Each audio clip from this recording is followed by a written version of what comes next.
Hello friends, അപ്പോൾ നമ്മളിന്ന് ഉണ്ടാക്കിയത് ഇതുപോലത്തെ ഒരു മാരുതി ഒമിനിയായിട്ട് നമ്മളിന്ന് ഉണ്ടാക്കിയെടുത്തന്നെ കണ്ട. അപ്പോൾ നമുക്ക് ഇതെങ്ങനെ ഉണ്ടാക്കണം എന്ന് നോക്കാം. അപ്പോൾ നമുക്ക് നേരെ വീട്ടിലേക്ക് പോകാം. അപ്പോൾ ഇത് ഉണ്ടാക്കാൻ വേണ്ടി നമ്മൾ ഇങ്ങനത്തെ ഒരു വണ്ടിയുടെ സൈഡ് ഭാഗം ഇങ്ങനെ കട്ടുള്ള ഷീറ്റിൽ ഇങ്ങനെ മുറിച്ചെടുത്തുണ്ട് കേട്ടോ. അതായത് നീളത്തുള്ള പീസ് നമ്മളിങ്ങനെ മടക്കി വണ്ടിയുടെ ഫ്രണ്ട് ഭാഗം ബാക്ക് ഭാഗം മുകൾ ഭാഗം ഒരു പേപ്പർ തന്നെ ഇങ്ങനെ മടക്കി സെറ്റ് എടുത്തിട്ടുണ്ട്. അത് നമ്മൾ നേരെ ഇതിങ്ങനെ വെച്ച് ഒട്ടിച്ചെടുക്കുക. ആ നേരത്തെ ഉണ്ടാക്കി രണ്ട് പീസ് അപ്പുറത്ത് ഇപ്പുറത്ത് ഇന്ന് എടുക്കും വെച്ചിട്ട് ഇതിങ്ങനെ വെച്ച് ഒട്ടിച്ചെടുക്കുക. ഇതിപ്പോൾ ഇതിങ്ങനെ ഒട്ടിച്ചെടുക്കുക. അതുകൊണ്ട് രണ്ട് ബമ്പറിനുള്ള ഷീറ്റ് ഇങ്ങനെ മുറിച്ചെടുത്തിട്ടുണ്ട്. അത് നമ്മൾ നേരെ ഫ്രണ്ടിലും ബാക്കിലായിട്ട് ഓരോന്ന് ഒട്ടിച്ച് വെക്കുക. എന്നിട്ടൊന്ന് മടക്കിയെടുക്കുക സൈഡ് ഭാഗം. ഇപ്പോൾ അത് ഒട്ടിച്ച് സെറ്റാക്കി എടുത്തിട്ടുണ്ട് കേട്ടോ.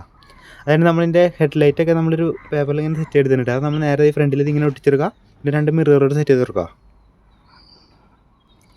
അതിൻ്റെ നമ്മൾ ടയർ ഒരു കാർബണിൻ്റെ പീസിൽ ഇങ്ങനെ സെറ്റ് ചെയ്തെടുത്തിട്ടുണ്ട്.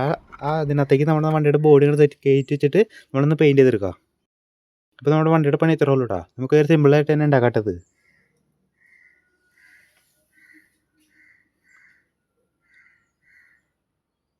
ഫ്രണ്ട്സ്, അപ്പോൾ ഇതിൻ്റെ ഫുൾ വീഡിയോയുടെ ലിങ്ക് ഡിസ്ക്രിപ്ഷനിലുണ്ട് കേട്ടോ.